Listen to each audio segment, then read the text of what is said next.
Makes me want to get up and march. Yeah. Hey, Robert. Today with Robert Bortins with Classical Conversations, and what's the podcast is Rhetoric. I had it up here on my Refining screen. Rhetoric. Refining Rhetoric. Thank you. You have 10 siblings. Did I get that right? No. No, I think I was there. The last 10 boys in our family last 10 children born were boys until I had a daughter. So maybe that's where you got that from. There's only about 30 of us in the entire world. So our family's very small. Okay. Well, your mother started Classical Conversations in 1997, correct? For homeschooling families. And you are the CEO now. And I think I caught you on X maybe back in like November. I caught an article that someone had shared that you wrote about the school choice movement. And I have been in the rabbit hole. For the last 4 years in the rabbit hole on policy and legislation, and a lot of conservatives talk about how great school choice is. And at first I'm like, yeah, school choice, the funds follow the student. That sounds great. And as I've been down in the rabbit hole, I'm like, oh, maybe this isn't the freedom that it's been sold to be. And so that's what your article was about. And, I've been following you since, and I love your transparency about the school choice movement. So that's what we're primarily going to talk about today. But can you just tell people a little bit about what you do and the Classical Conversations and the homeschool movement and anything else you want people to know about you? Yeah, so I'm married to my wife, April. She was a public school teacher for 10 years. So I do talk about that and her experiences. We have 3 beautiful kids, 10, 8, and 4.5. And I was homeschooled through high school. I got an industrial engineering degree from Clemson University. And my mom started Classical Conversations in our basement when I was getting into high school because she wanted me to not just have to debate her and do all of these harder subjects alone, but she knew that we needed a group of peers. And so those 10 students and myself decided we wanted to do it a second year. And from there, it's grown. I took over the family business in 2012 after working in the corporate world for about 6 years after college graduation. And since then, we've grown Classical Conversations into 60 countries, every single state of the union. And we have about 130,000 students worldwide. And so we approach homeschooling from a classical Christian perspective. We believe Christ should be the center of education, not children. And we do that through forming local communities that meet once a week with a trained parent tutor. So it's not lone schooling and you homeschool your kids 4 days a week by yourself and then come together in a group and do different activities that are difficult to do on your own, get prepared for the next week, and you have someone to mentor you. So we have roughly 2,200 communities or so around the United States. That's awesome. So I'm sure that we have a lot of people in Washington State that are watching because that's where I come from. Lived there for 48 years of my life, which is all but the last 2. And so for my friends from Washington that are watching us today, they're in Washington State. And that I harp on you guys to get your kids out of the government schools. So look into Classical Conversations. I'll put the website up here on the screen so you guys can go and check that out. But this might be a perfect resource to get your kids out of those government schools. And they're going downhill in Washington by the day, getting worse by the day. One of the things that I saw on your website is God trusts parents with their children, and so should we. And I love that because we see in the government schools that the government thinks they should supersede the rights of parents, which I think is the primary reason that people should get their kids out of these schools. I think that is a key piece of what we're going to talk about today is the parent versus the government role. And one of the things that you mentioned in your article is how the government in the school choice movement, parents think that it's freedom, but it's not. It's actually government still has control. Can you explain kind of how this whole school choice idea works and where that government control is still in play. Yeah, absolutely. And so just to define our terms, when I talk about school choice today, we're not talking about being able to choose different high schools in your district or being able to go to a charter school. What we're talking about is these ESAs and vouchers where the government is saying, hey, if you are homeschooling or send your kid to a quote unquote private school, we'll give you the number is typically around $7,000. Each state's a little bit different. Each mechanic's a little bit different. Luckily, homeschoolers have been excluded from most of these bills as the homeschoolers do not want government money. And so, so from a Christian perspective, the Bible is very clear that it's the parents' ultimate responsibility to educate their kids, that it's the responsibility of the fathers to take care of their families.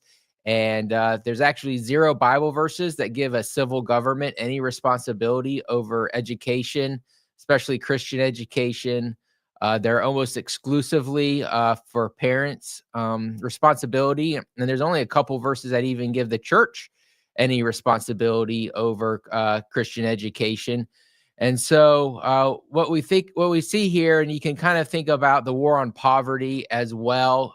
We saw how the war on poverty destroyed those families. Marriage in especially African-American communities is at an all-time low. Poverty is higher than it's ever been. So that's an apt kind of illustration. So school choice, these ESA and vouchers, they're selling it by saying, oh, it's your money anyways, and you now are free to use that money at any institution that you want to.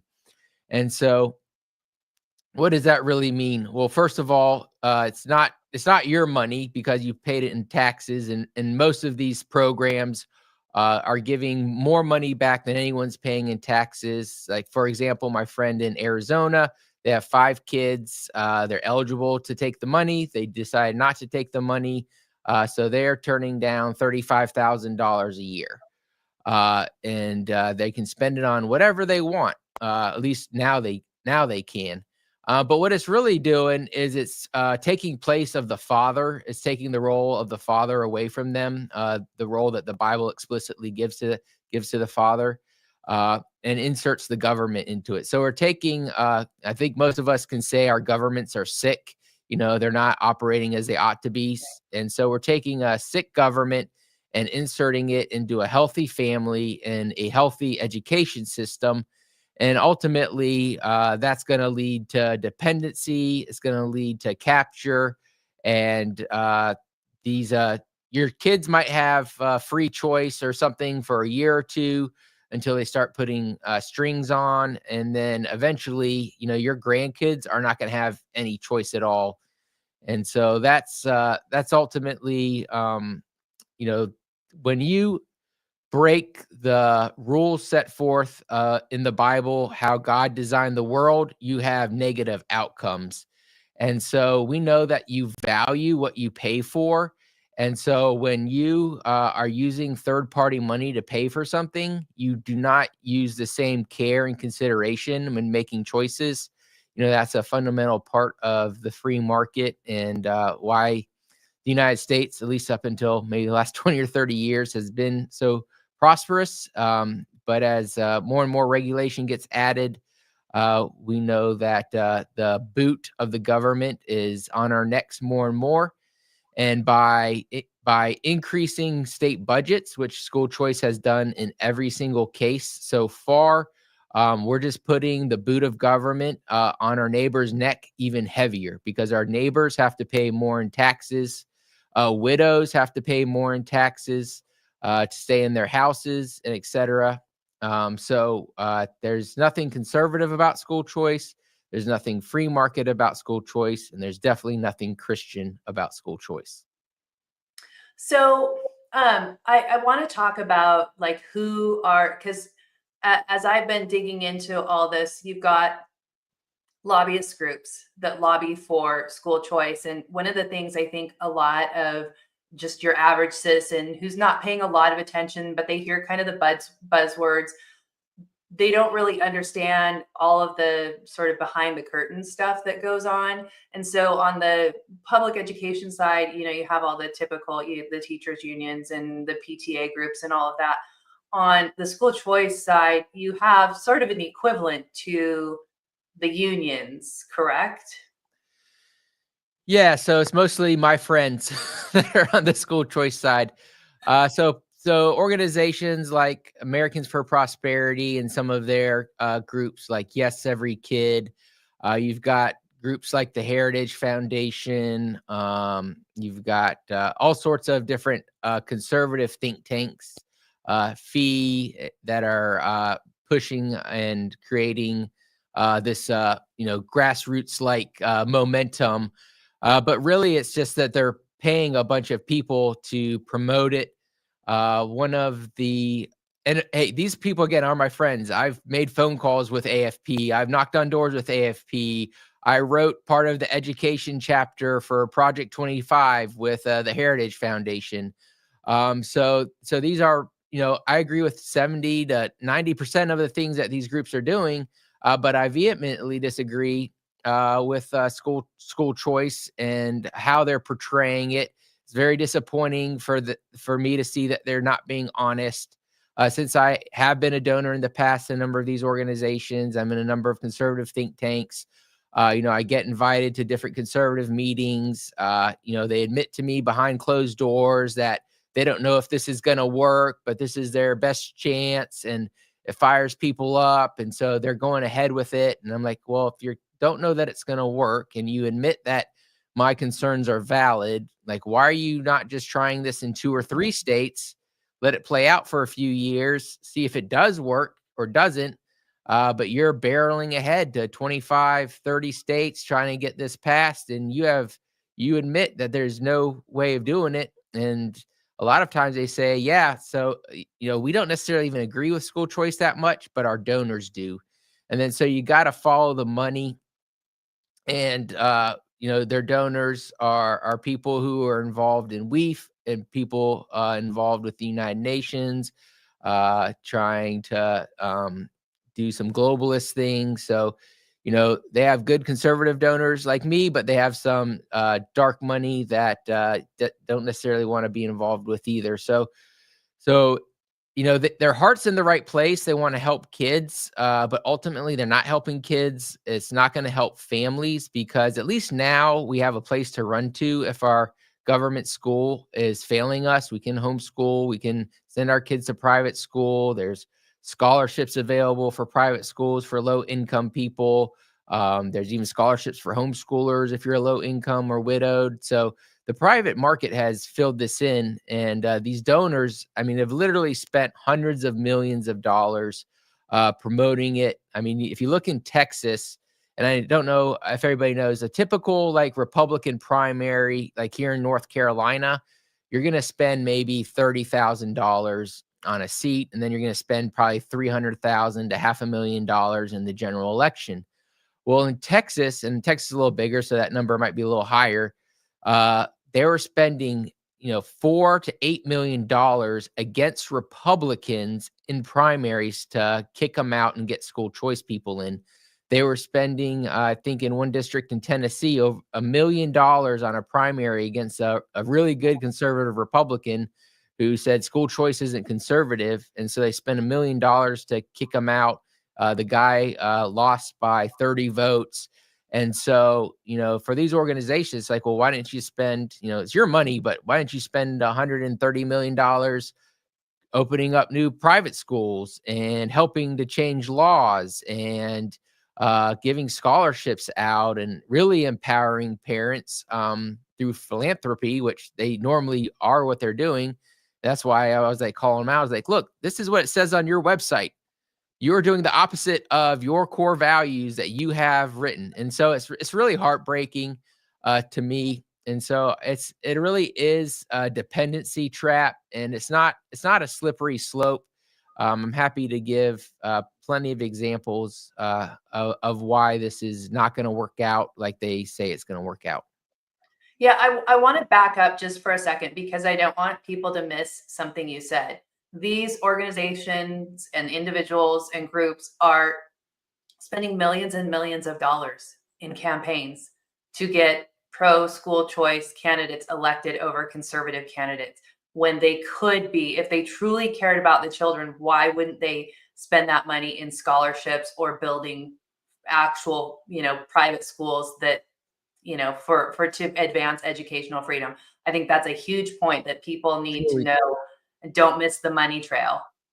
Yeah, so let me tell you. So I was at an AFP event, and Carrie McDonald was there. She's been part of FEE in the past. She has a podcast. She promotes school choice. I'm sure she's paid to promote school choice.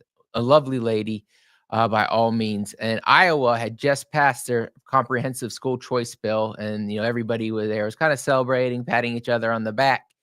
And we're at this education forum, and she goes, "Iowa just passed the school choice bill. This is great. The only problem is Iowa has so much red tape. It's almost impossible to start a private school in Iowa." I'm like, wouldn't the conservative case been to cut the red tape? Like, shouldn't we done that first? I mean, and so, yeah, it's a false promise. So one of the things that's really the most disgusting, to me personally, because I know that these people go to church, is just the fact that they're either ignorant or intentionally being deceitful when they call school choice a free market option. If you can go look at Merriam-Webster's definition, free market is absent of government intervention, and school choice is anything but that. And so what school choice actually is, and I hope Real Clear Policy Education is going to, I hope that they print my op-ed on this. Otherwise, I'll just put it out on X. But it's really a quasi market. And so most people probably have never heard of a quasi market. You're just probably hearing it now for the first time. And so quasi markets, they're really popular in Europe. It's a form of welfare. I do appreciate the Tennessee school choice bill that's that they're pushing right now, because it does define it as a welfare entitlement program in the bill itself. But other quasi markets in the United States are the college system and the student loans. So we have over $2 trillion in student loan debt. The cost of college has skyrocketed. I saw some research today. For every $1,000 increase in student loan availability, the price of college goes up $300. So it's basically a 30% premium increase. And so colleges have gone down in quality and up in price because of all this market that's flooding into it. Sweden is a great example of a quasi market. They have all sorts of quasi markets, and their research shows that quasi markets decrease quality while increasing costs, because whatever the threshold is, that's where it ends up going. So they basically, if they're giving $7,000, say, to private schools, well, private schools are all going to try to price point themselves at $7,000 or $7,000 plus what the market will actually bear. Those institutions that are the most desperate for cash are going to be the ones most likely to take these voucher participants. They are not on good financial footing. They're dependent on the legislator that gets elected every 2 years to keep the money flowing. And ultimately, every single situation in quasi markets, you typically see the big players wait for the small ones to fail, and then they buy them up. So you can see, Wow. Bill Gates buying up a bunch of private schools in the state of Washington. You can see the Walton Foundation in Arkansas is going to buy up all the private schools in Arkansas. You can see, Jeff Bezos might buy up all the private schools in Florida. In Florida, where you live now, right after they passed the school choice bill, Communist China actually bought IMG Academy, which was the biggest private school in the entire world, or at least in Florida. The Florida legislators had to step in and stop it. But you can imagine that Communist China will have its ways of getting around. They'll give money to this company that gives money to this company that gives money to this nonprofit that buys up the school. So it's ultimately going to be a data mining operation of our kids. The quality of private school will plummet. Parents will feel like they have done the right thing because they've got this money and they put them in this private school. Just like every single public school is A-rated now, I'm sure every private school will be A-rated, and eventually they'll have to comply with government mandates. I mean, you can imagine. I mean, just think about COVID when we went through that and all the public schools were mandating COVID vaccines and masks and all of these different things. Oh, there was red state governors mandating that for the public schools. Well, suddenly your private schools taking all this public money. Guess what? You're going to have to comply with those same standards. So if another COVID happens, you're not going to have anywhere to run because the private schools are dependent on these school choice monies are going to have those same rules and regulations. We looked at, when COVID happened, President Biden had two orders. One was that hospitals had to vax their nurses and doctors, otherwise they couldn't be reimbursed with Medicaid and Medicare. And they did one for big business, over 100 employees. Well, Classical Conversations at the time, we had about 120 employees. We had 170 now. We filed an amicus brief with the people suing the Biden administration, and we won. But the hospitals lost. And the hospitals lost, and the Supreme Court basically said, because these hospitals are paid by the federal government can create the rules in which they operate under. So if the federal government wants to say all nurses have to do a somersault, before they start work, the federal government could mandate that in the contracts. And I just use that absurd thing because the whole thing is so absurd. Right. So there is actually no choice at all. And, even though it's being pushed by these, so-called conservative or Republican think tanks now, this actually originated in the 1970s out of Cal Berkeley as a way to infiltrate private schools and force them to be bow down to the state and to comply with state mandates. And it was kind of an idea from some communist professors there.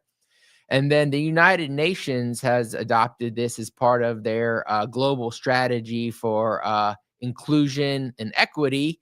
And so, they've already run this playbook in European countries. And I think we all know, at least if we're conservative, we don't really want any European policies here in the United States because, our poorest state in the United States is way richer than the richest, countries overseas. And so they've already ran this playbook in other countries, and they've had their private education systems devastated, where the only choice parents have is which building they want to use the state or national curriculum in. And so it is a school choice trap. It's a dependency trap, and it's anti everything we read in the Bible.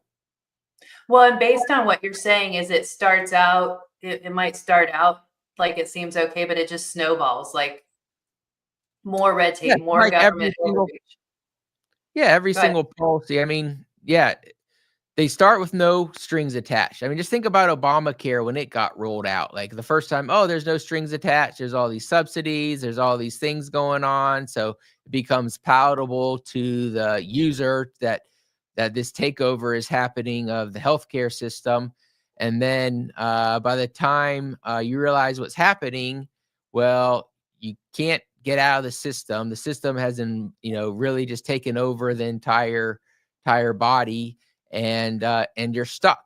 And so, it's the same thing's going to happen with school choice. I mean, a lot of times they pair it Arizona, it's the best, school choice state, is the original. There's no strings attached to the money. And it's like, well, first of all, isn't the conservative principle to attach strings? I mean, like, when did we think giving away tax dollars willy-nilly with no accountability is a conservative idea, or any good government would do that? Right. And then second of all, it's it's disgusting how some of these parents are using the money. Like there's a document being floated around Arizona how you can buy a $1,000 espresso machine and a espresso uh, curriculum Oh so my that goodness. families can get $1,000 espresso machine for their house, say it's for education, and get reimbursed by the state. Now, people, I say, well, I'd rather the parents have the money than the government. Well, guess what? They gave all the public schools more money too. And so they're spending hundreds of millions or billions dollars more in budget. They'll eventually have to either increase taxes or reduce benefits. And, think about our federal government being, $36 trillion in debt or whatever it is now. Why is it? Because we have all these entitlement programs. You can't ever cut them because everybody's dependent on them. And if you dependent on them, that becomes an issue. And I'll just tell you one story. So our friends earlier that I alluded to that aren't taking the money, she had a friend who did take the money the first year, and she was trying to sell our friend on it. And she goes, Rachel, don't you understand how great this money is? Before I had to work a part-time job in order to homeschool. And when I was doing that, I had to call my aunt, and my aunt had to come watch our kids for the day so I could take this part-time job. But I don't have to do that anymore because the government's giving me this money. And my friend Rachel, she's trained in the classical model, and she's a really, really deep thinker. She goes, okay, so let me make sure I get this straight. You used to depend on hard work and your family, and now you depend on the government. And her friend's jaw just dropped. And because she realized like what this program, how it was messing with her mentality that, oh, isn't this great that the government can step in for my family and part of hard work? And so, it really is. It's part of the. It's not really school choice itself isn't woke, but it is. It does have parts of the woke mind virus. School choice is really part communism, a redistribution of wealth. Right, they take from everyone in your state, and then they redistribute the money to the people they want to, or people who are qualified. And then it's also part fascism because ultimately the state's going to pick or allow, which institutions to take the money or which ones not to take the money. Which, let's look at Virginia. So right now, Virginia has a bill, I think SB 1041 or it might be SB 1042. Is that the one you just posted on your X account about? Yeah. Okay. So Friday, or I guess they're supposed to have yesterday a hearing on it, and it's been booted to Monday. But in Virginia, and each state has its own homeschooling laws. One of the allowable reasons in Virginia to homeschool is a religious exemption. So you say, hey, I want to give my kids a religious education. They're not able to get that in their, in the state schools. And so we're going to homeschool them. Well, Democrats in Virginia have launched this bill to remove that exemption. So you can imagine, Virginia flip-flops. Sometimes it's a red state, sometimes it's a blue state, sometimes it's a purple state. It's been more blue lately than not. But imagine that Governor Glenn Youngkin had passed the school choice bill last year. Let's pretend that it flips blue this year, and Democrats are able to pass this bill and sign it into law in 2026. Well, suddenly every single institution, Christian institution, is going to have to close their doors because they're taking this money, and basically, their students can't attend anymore because they don't have a religious exemption clause. And so, I mean, it's not a slippery slope. Like I said, we've got Sweden. We can look at higher education. You can look at the medical field. I'm sure many of you, especially if you're on X, but you've probably seen those economic graphics where it shows like the cost of TVs are going down, the cost of cars are going down, but medicine and education and all these other ones are going up and to the right. Well, all those ones that are going up and to the right are pretty much quasi markets, and all the ones going down into the right are more or less free markets. And so quasi markets, all the research shows that prices increase and everything else goes down. Quality goes down, and even choice ends up going down in the long run. And it's not 2 years or 4 years. It's typically, you can see it. It's typically somewhere between 8 and 20 years. So that's why I say, yeah, it might be good for your kids, but it's not going to be good for your grandkids. Right. And so, are you thinking about a momentary pleasure? I almost think of Esau in the Bible. He had a birthright, and he came back from a hunt, and he was hungry, and he sold it to his birthright for a bowl of soup to his brother Jacob. And for at least Christians, our birthright is we're prince and princesses in the kingdom of God, and we're ambassadors here on earth. And so we're selling our birthright, the right to be taken care of by the King of Kings, to be taken care of by the government, to ease a temporary pain, because we don't want to work for it. And the Bible says if you don't work, you don't eat. I think we can probably apply that to a lot of other areas. And so, yeah, people might say, well, a lot of times you'll hear people say about school choice, well, what about the poor, Robert? And, I understand what they're saying, but first of all, none of these school choice bills, they're all touting them as universal. So none of their bills are targeted at the poor. The other thing is, what programs the government offers to the poor actually work? Aren't you actively trying to cut all of those because they've destroyed the family, they cost a bunch of money, the actual results have not met the promise of the program? I mean, it's such a contradiction in my mind that I don't know how they sleep at night. And that's why I say, in 1984, it was written, the to sell a lie, first you must believe it yourself. And so I think part of my job on earth right now is to wake these people up, give them a shake. Like, you are betraying your core values right now. You are betraying everything you believe in. And there's the story about Davy Crockett, not yours to give. Some people say it's fictitious. I don't know if it's not, but the idea is real. Shame on you for not, encouraging private donations and things like that. So I think that's another thing that people need to understand about school choice is these school choice proponents are very specific on ESAs and vouchers. And so let me tell you, so the state of Georgia has a program. Can I push pause really quick? Will Yeah. you just very quickly explain what those are, what ESAs and vouchers are, and kind of the difference between those, and then go into your story? Because I think some people watching may not be well versed in that. Yeah, so ESAs generally stand for education savings accounts, and then there's vouchers. So there's two kind of primary ways the states have distributed school choice funds.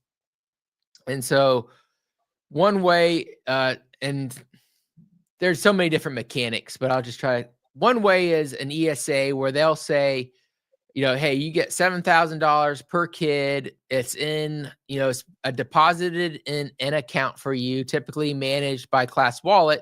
I wonder who is, their investors. And you can basically apply funds or use that money to pay for things directly.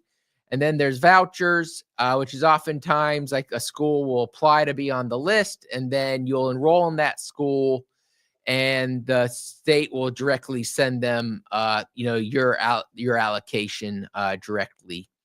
And so that's what we're talking about. So in the state of Georgia, for well over a decade, they have a form of school choice where basically they've allocated a sum of money. So I'm not sure what it is, say $100 million that can go to nonprofits. And me as a business or a person can actually, instead of giving the state the money, put it in this nonprofit, and I get credit as if I had paid my taxes. So the state never touches the money. It actually reduces the state budget. That nonprofit then allocates that money to scholarships for low income families or families that are going through some sort of financial troubles or divorce, et cetera, et cetera. So Georgia's had that working for a really long time. The money never touches the state coffers. It's all through private entities and private individuals opting into the system. Well, they could have expanded that, made it larger. I mean, you could have effectively, make it so that every single taxpayer in Georgia is just paying into the scholarship fund. And now there's, a bunch of money to be out there for scholarships and starting schools and all of these things instead of the public schools. But they didn't want to expand that. They wanted ESAs and vouchers so that the government can do what? Control it, because they can't control tax credits. They can't control, these donation programs that are actually set up in a number of states. Florida has them or had them before the school choice bill. I'm not sure if those still exist, where you could, if you sold something, you could actually allocate the tax dollars to a nonprofit that gave scholarships to students going to private schools. So that's another thing. They could have just spent, instead of spending $8 million, trying to primary a good conservative in Texas, or $1 million primarying a good conservative in Tennessee, they could have done that use that on an ad campaign to say, hey, did you know that these scholarships are available? Hey, companies and business people and, taxpayers of the state, did you know you can allocate your tax dollars to these nonprofits? And these nonprofits will provide scholarships for low income people. So the lie is it's not free market. It's a quasi market. There's other options for funding private education that I just explained to you. Like our church has a arm that gives out money for Christian education. And then they're saying that they don't want control, but the exact mechanism that they could be adopting laws for, and laws that are already on the books in many states, these tax credit programs, they're not promoting those. They're saying that it's a grassroots operation, but they're spending hundreds of millions of dollars on that. I've never heard of a grassroots operation that had hundreds of millions of dollars. And so it's just it's a bunch of astroturf, and they're violating their own core values. I think grassroots is a term similar to conservative that's been hijacked by political actors. And I want to, because I think this is an important point, kind of backtracking just a little bit. But when we're talking about public school funding with school choice, when you add in school choice, you're not going to take funding away from public schools. You're adding new funding, right? And we're going to continue to, can you talk a little bit about that? Because I think people, especially since COVID, like if we take the kids out of the public schools won't get that money anymore. Can you kind of talk about that? Yeah, so each state, again, is going to be a little bit different. So we'll just talk about general principles. So first of all, about 20% of people are already paying for their own education prior to these school choice bills. So if they're truly a universal school choice system, and they're paying, $7,000 per kid, and you've got 1 million kids in your state doing, private schools or homeschool, well, that, $700 million has to be added to your state budget just to cover that.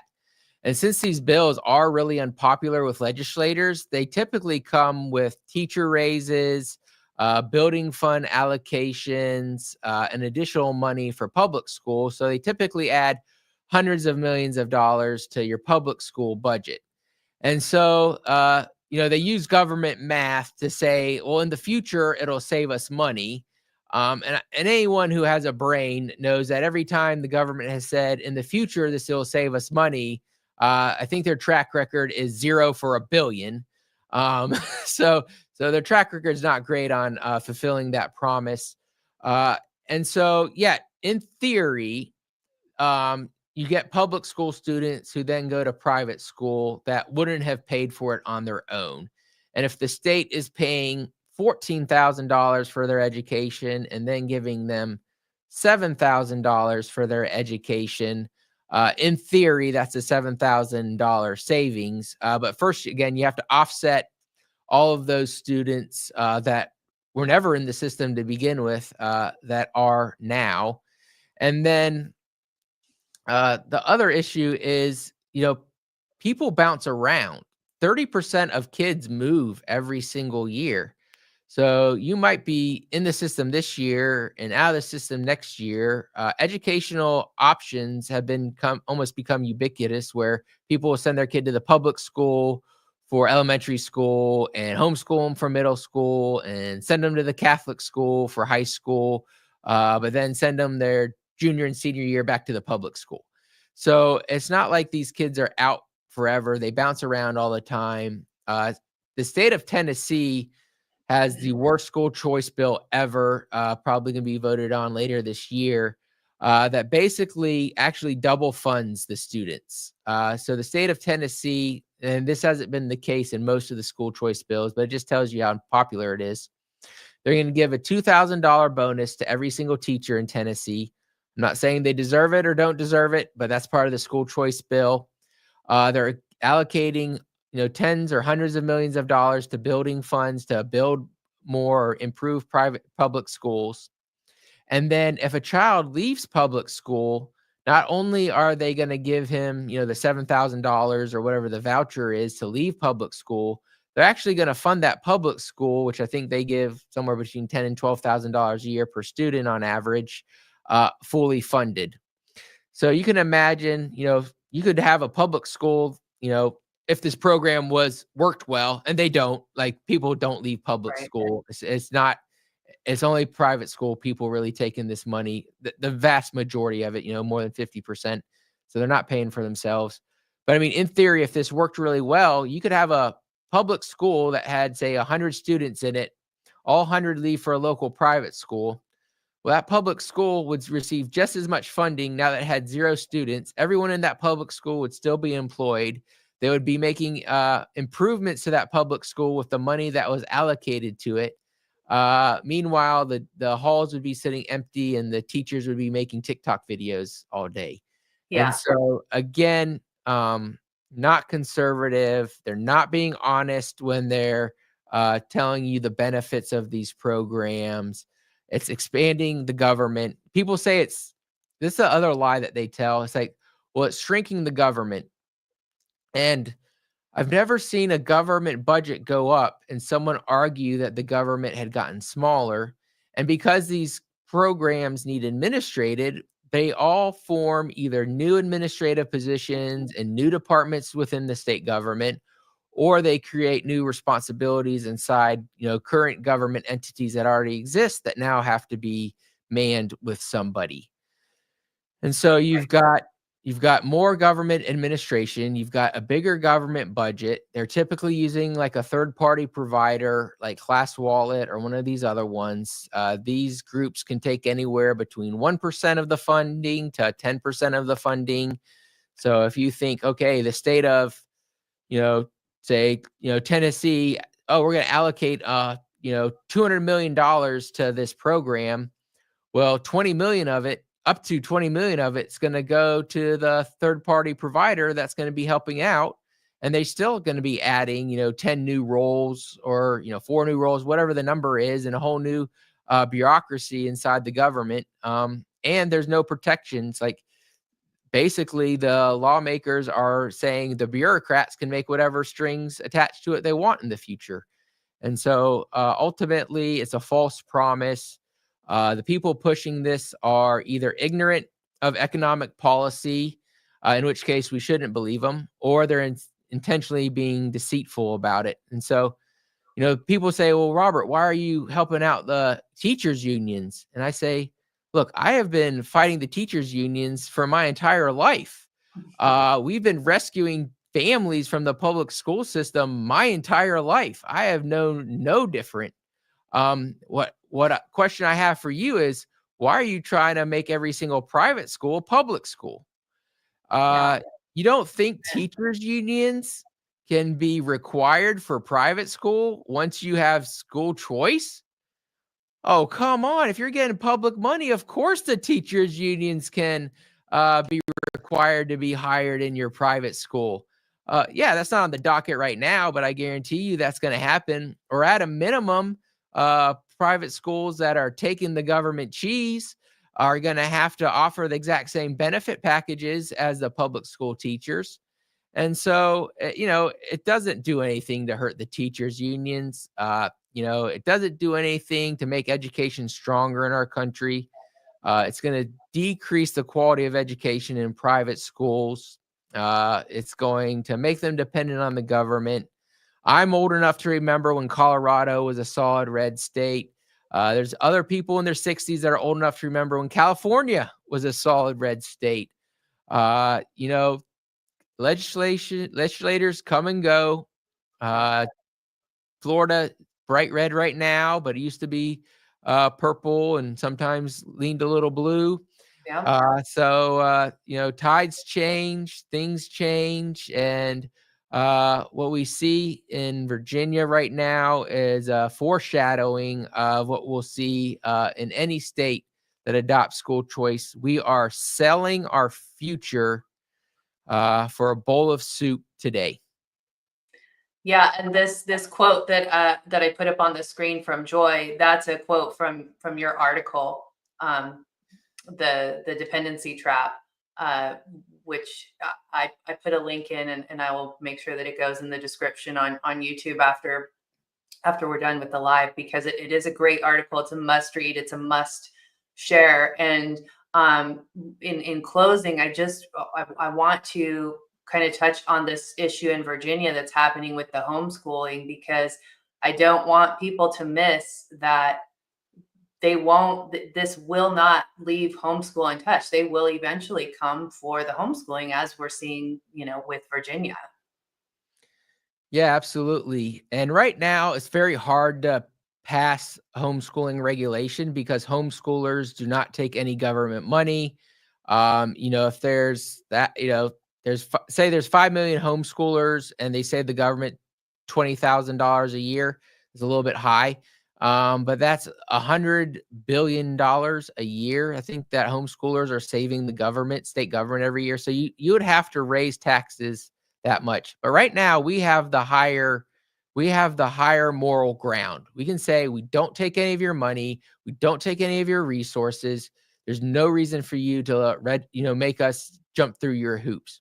And Yeah. even dark blue California has tried, and they always capitulate and never pass anti-homeschooling bills.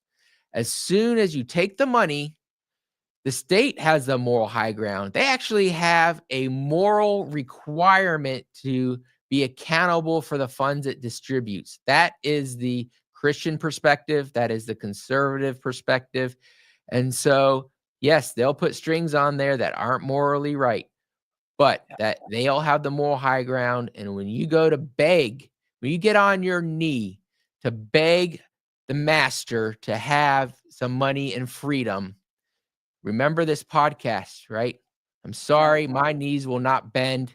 And I'm asking you, as an independent, free citizen, love liberty, give me liberty or give me death. Stand strong, call your legislators. Do not let them pass school choice bills in your state. Do not sell your birthright for a bowl of soup and a temporary reprieve from a little bit of pain. Amen. That's a wonderful note to end this live stream on. You've been so enlightening. I appreciate, I'm so glad I found you down here in the rabbit hole, and I appreciate you teach. I've learned so much from our conversation today, and I know that a lot of the viewers have as well.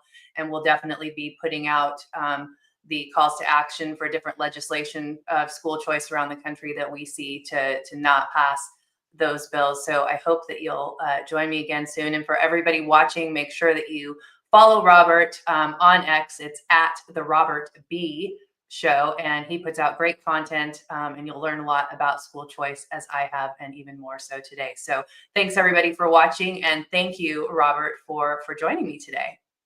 Yeah, thank you for having me, and thank you everyone for watching. And I'm going to quickly plug my Refining Rhetoric podcast during School Choice Week. We have 6 different episodes, one each day starting January 26th through February 1st. and we will have some great speakers all talking about the dark and the deep part of school choice and what really it's all about. And so please join us for that and share those episodes with a friend. Awesome. I'll look forward to that, and I'll be happy to share those as well. Thank you. See you later, everybody. Thanks for joining us.